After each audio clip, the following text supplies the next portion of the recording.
रेवती जो गोमती गांव में रहती है, महवा गांव के चंदन से प्रेम करती है। रेवती गोमती गांव के बाहर चुपके से चंदन से मिलती है। चंदन, पापा के किसी और से शादी करने से पहले चलो हम दोनों भागकर शादी कर लेते हैं। मैं अपने कपड़े एक सूटकेस में पैक करके तुम्हारे गांव आ जाऊंगी। हम तुम्हारे गांव के दुर्गा मंदिर में शादी करेंगे। अगर वहाँ ज्यादा लोग नहीं आते तो सब ठीक रहेगा। चलो हम दोनों भाग चलते हैं। तुम पागल हो क्या? उस मंदिर में तो कोई पूजा भी नहीं करता और तुम्हें पता है वो मंदिर श्रापित है। अगर गांव का कोई भी मर्द या औरत उस मंदिर में पूजा करता है तो वो और उसका परिवार लकवाग्रस्त हो जाते हैं और अगले दिन उनकी मौत हो जाती है। मुझे इन सब बातों पर विश्वास नहीं है। ये सब अंधविश्वास है। मुझे कल ही शादी करनी है। बस मुझे कल ये करना ही है। अगर तुम कल मुझे मंदिर में नहीं मिले तो मैं तुम्हें ठीक कर दूंगी। चंदन रेवती की बात नहीं मानता और वे दोनों अगले दिन उस श्रापित मंदिर में शादी कर लेते हैं। शादी के बाद चंदन रेवती को अपने घर ले आता है। शाम को चंदन खाट पर लेटता है और अचानक उसका शरीर जोर जोर से कांपने लगता है। चंदन, तुम ठीक तो हो? तुम्हारा शरीर इतना क्यों कांप रहा है? जैसे ही रेवती ने ऐसा कहा, चंदन का शरीर और जोर से कांपने लगा और उसकी आंखें चौड़ी हो गईं। चंदन दर्द भरी आवाज में बोला, रेवती, मुझे कुछ हो रहा है। मैंने तुमसे कहा था कि मंदिर श्रापित है। अब मैं कल शाम तक मर जाऊंगा। चंदन की हालत देखकर रेवती जोर जोर से रोने लगी। उसकी रोने की आवाज सुनकर गांव की महिलाएं वहां इकट्ठा हो गईं। ओहो, उसे तो लकवा भी मार गया है। अगर वह श्रापित मंदिर में शादी करेगा तो उसके साथ ऐसा होना ही था।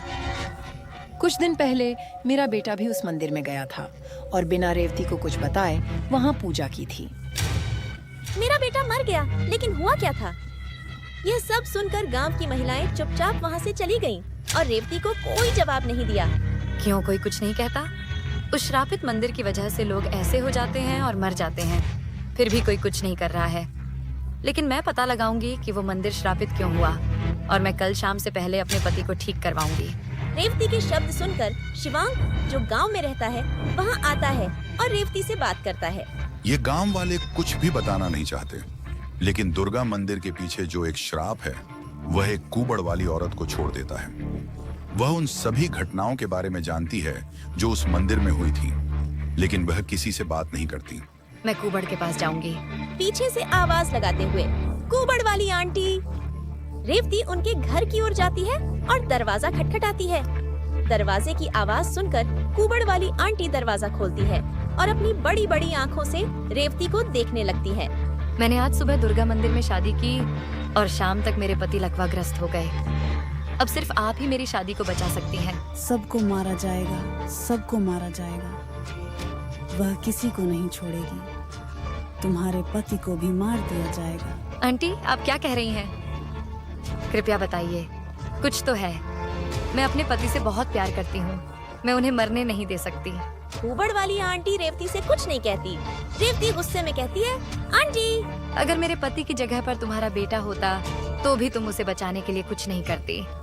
यह कहानी सुनो।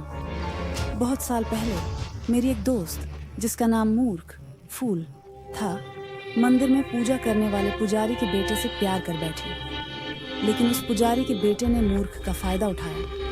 उसने उससे शादी करने का वादा किया, लेकिन अपना वादा निभाया नहीं। एक शाम जब मंदिर में कोई नहीं था, उसने मूर्ख को मिलने बुलाया। लेकिन जब वह वहां पहुंची तो वह लड़का अकेले में बहुत बुरा व्यवहार करने लगा। तभी कुछ गांव वाले मंदिर में आ गए। गांव वालों के सामने उस पुजारी के बेटे ने मूर्ख पर इल्जाम लगाया कि वह उसके पीछे पड़ी है और जबरदस्ती शादी करना चाहती है। गांव वाले गुस्से में आ गए और मूर्ख को पकड़कर मारने लगे।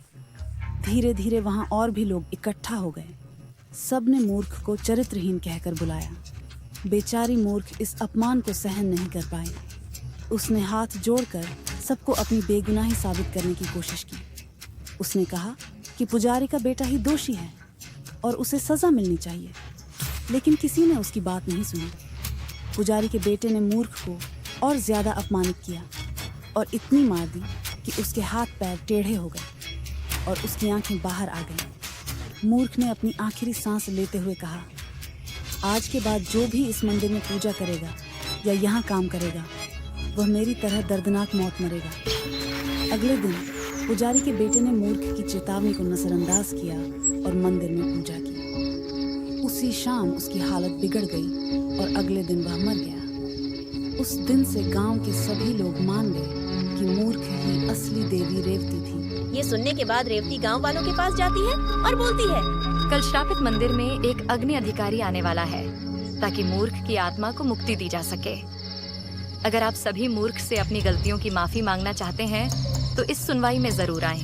रेवती के शब्दों को सुनकर गांव के सभी लोग श्रापित मंदिर में आयोजित अग्नि अनुष्ठान में शामिल होते हैं। वे मूर्ख की बड़ी तस्वीर मंदिर में स्थापित कर उसकी पूजा करते हैं।